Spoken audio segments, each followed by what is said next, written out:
இன்றைக்கி ரொம்பவே ஈஸியாக புளி பேஸ்ட்டு செய்கிறத பார்க்கலாம். இதே போல் செஞ்சு வச்சுட்டோன்னாக்கா சமையலுக்கு ரொம்பவே யூஸ்ஃபுல்லாக இருக்கும். கொஞ்சமான அளவுக்கு புளி எடுத்துக்கலாம்.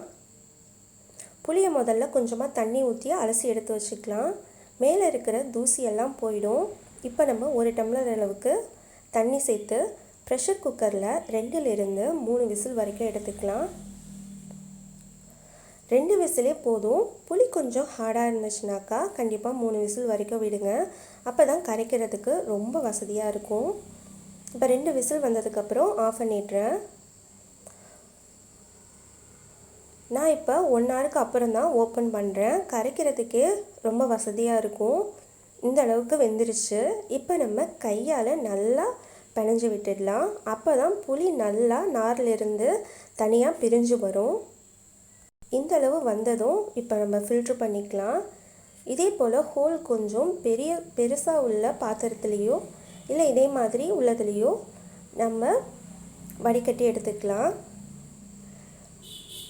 வடை சுட்டு வைக்கிற சில்வர் பாத்திரம் இருக்கும்ல, அதை கூட நம்ம எடுத்துக்கலாம். இப்போ நம்ம இதில் அடியில் பாத்திரம் வச்சு இதை நம்ம ஃபில்ட்ரு பண்ண ஆரம்பிச்சிடலாம். புளியை நல்லா தண்ணியாக நம்ம வேக வச்சிட்டோம்னாக்கா நம்ம பேஸ்ட்டுமே தண்ணியாக தான் கிடைக்கும். இந்த அளவுக்கு நம்ம தண்ணி சேர்த்தோன்னா தான் மறுபடியும் நம்ம புளியை தண்ணியில் கரைக்கணும்.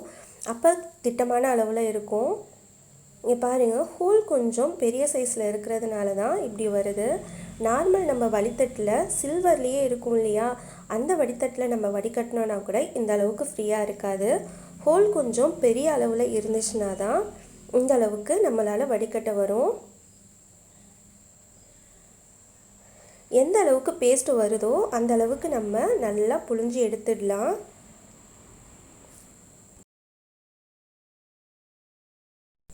இப்போ நல்லாவே கரைஞ்சிடுச்சு. இன்னும் கொஞ்சம் தான் இருக்குது. இதை நம்ம கொஞ்சமாக தண்ணி சேர்த்து மறுபடியும் ஃபில்ட்ரு பண்ணலாம். மறுபடியும் 1/2 டம்ளர் அளவுக்கே தண்ணி சேர்த்துக்கிறேன். கூடவே கொஞ்சமான அளவில் கல் உப்பு சேர்த்துக்கிறேன். நம்ம கல் உப்பு சேர்த்து மிக்ஸ் பண்ணக்குள்ளே தான் இன்னமுமே நமக்கு தண்ணி நல்லா பிரிஞ்சு வரும். நார் நல்லாவே தனியாக கிடச்சிடும். திட்டமான அளவுலேயே போடுங்க. கடைசிலேயே மறுபடியும் உப்பு வேணும். இந்த அளவுக்கு கரைச்சதுக்கப்புறம் மறுபடியும் அதிலேயே ஃபில்ட்ரு பண்ணி எடுத்துப்போம். நம்ம கையை யூஸ் பண்ணாமல் ஸ்பூனாலேயோ மற்ற எதுனாலேயோ கரைச்சாலோ இந்த அளவுக்கு புளி நல்ல ஒரு பேஸ்ட்டாக கிடைக்காது. நமக்கு இப்போ இது ரெடி ஆகிடுச்சு. மறுபடியுமே உங்களுக்கு நல்ல புளி இருந்துச்சுனாக்கா மறுபடியும் இதே போல் தண்ணி ஊற்றி கலந்து எடுத்துக்கோங்க. இப்போ புளி பேஸ்ட் ரெடி ஆகிடுச்சு. இதை நம்ம கெட்டு போகாமல் இருக்கிற அளவுக்கு அடுப்பில் வச்சு வேக வச்சு எடுத்துக்கலாம். இதை மறுபடியும் அதே பாத்திரத்துலேயே எடுத்துக்கிறேன். ப்ரெஷர் குக்கர்லேயே மாற்றிட்டு கொஞ்சமான அளவில் உப்பும் கொஞ்சமாக மஞ்சள் தூளும் சேர்த்துக்கிறேன். சேர்த்துட்டு இதை நல்லா மிக்ஸ் பண்ணிவிட்டு நல்லா கொதிக்க வச்சுடுங்க. இந்த அளவுக்கு கொதி வந்ததுக்கப்புறம் அடுப்பை சிம்மில் வச்சுக்கலாம். புளி பேஸ்ட்டு ரொம்ப கெட்டியாக இருந்ததுனாக்கா செவரி எங்கே பார்த்தாலும் அடுப்பெல்லாம் தெறிக்கும். தண்ணியாக இருந்தாலும் வேகிறதுக்கு ரொம்ப நேரம் எடுத்துக்கும். அதனால தேவையான அளவுக்கே தண்ணி சேர்த்துக்கலாம். அப்படி தெரிச்சிச்சுனாக்கா இதே போல் சில்வர் பாத்திரத்தை வச்சு மூடி வச்சுடுங்க. அடுப்பு ஃபுல்லாக சிந்தாது.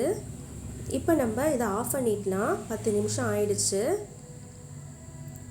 ஆஃப் பண்ணிவிட்டு இதில் உள்ள வேர்வை தண்ணி இருக்கும் இல்லையா, அதை நம்ம கீழே ஊற்றிடலாம். இப்படி ஊற்றினதுக்கப்புறம் மறுபடியும் இதை வச்சே மூடி வச்சிடலாம். மூடினதுக்கப்புறம் இது நல்லா ஃபுல்லாக கூலானதுக்கப்புறம் இப்போ நம்ம கண்டெய்னரில் மாற்றிடலாம். நம்ம கண்டிப்பாக ஃப்ரிட்ஜில் ஸ்டோர் பண்ணக்குள்ளே இது நல்லா ஃபுல்லாக கூலாக இருக்கணும். கொஞ்சம் கூட சூடு இருக்கக்கூடாது. இதை நம்ம நல்ல ஒரு கிளாஸ் கண்டெய்னரில் மாற்றிடலாம்.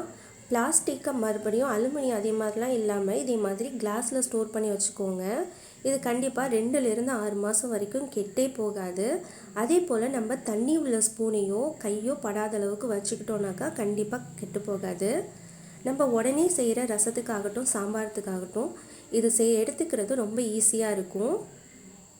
கண்டிப்பாக இதை ட்ரை பண்ணி பாருங்கள். ட்ரை பண்ணிவிட்டு நல்லா வந்ததா என்னன்ட்டு மறக்காமல் கமெண்டில் சொல்லுங்கள்.